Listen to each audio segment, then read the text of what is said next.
2 মাস পর আবারও চালু হলো কাজীপাড়া মেট্রো রেল স্টেশন। বিকেলের উদ্বোধন করেন প্রতিষ্ঠানটির ব্যবস্থাপনা পরিচালক আব্দুর রউফ। তিনি জানান, ছাত্র আন্দোলনের সময় ক্ষতিগ্রস্ত মিরপুর 10 নম্বর স্টেশনটিও দ্রুত চালু করা হবে। এদিকে নগরবাসীর জন্য এখন শুক্রবারও চালু থাকছে মেট্রো রেল। যাতায়াত করা যাবে বিকেল 3:30 থেকে রাত 9:40 পর্যন্ত। খায়রুল ইসলামের রিপোর্ট। বৈষম্য বিরোধী ছাত্র আন্দোলনের সময় দুর্বৃত্তদের হামলায় ব্যাপক ক্ষতিগ্রস্ত হয় মেট্রো রেলের কাজীপাড়া ও মিরপুর 10 নম্বর স্টেশন।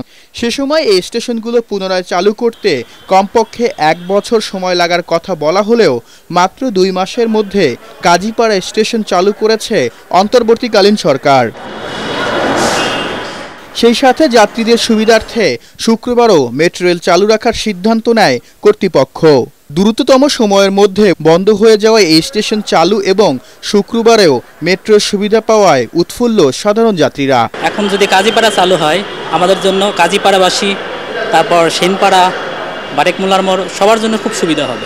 শুক্রবারের জন্য তো অনেক খুশি, কারণ আমরা 7 দিন কাজ করার পরে একদিন যেহেতু ফ্রি পাই, সেটার জন্য যে আমরা বাইরে ঘোরার জন্য যে বিকেলে আমরা বাইরে বেরোবো, ঘুরবো, তার জন্য তো মেট্রো রেল হলে তো অনেক খুশি। এলো ভিশন মুশকিল আসান অফার। যে কোনো ব্র্যান্ডের পুরনো ফ্রিজ নিয়ে চলে আসুন ভিশন শোরুমে আর নিয়ে যান নতুন ভিশন ফ্রিজ 20% পর্যন্ত ছাড়। এখন যেহেতু চালু হয়েছে নতুন করে, আশা করি আমাদের যে ভোগান্তিগুলো মোটামুটি হয়ে যাবে। শুক্রবার চালু হতে অনেকে দেখা যায় চাকরির প্রত্যাশী যারা আছে তাদের জন্য সুবিধা হয়েছে। আমাদের টিম ডিএমটিসিএল অক্লান্ত পরিশ্রম করে আমরা শুক্রবার বিকাল বেলা এখন 3:30 থেকে চালু করেছে। এ সময় মেট্রো রেলের ব্যবস্থাপনা পরিচালক জানান, মিরপুর 10 নম্বর স্টেশন দ্রুত সংস্কারে কাজ করছে বিশেষজ্ঞ দল। এই রিপোর্টটা পাওয়ার পরে আমরা বুঝতে পারবো যে সেখানে কি ধরনের ক্ষতি হয়েছে চূড়ান্ত বিচারে, এবং সেই মালামালগুলি দেশে বিদেশে আমদানি করে কতদিন সময় লাগতে পারে এবং কি পরিমাণ ব্যয় হবে। এই মুহূর্তে ব্যয়ের কথাটা আমরা বলতে পারছি না, তো ধারণা করছি যে যেটা আগে বলা হয়েছিল তার চেয়ে কম হবে, বেশি হবে।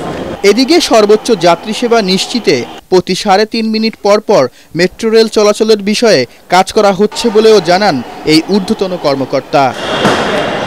খায়রুল ইসলাম, এটিএন বাংলা, ঢাকা।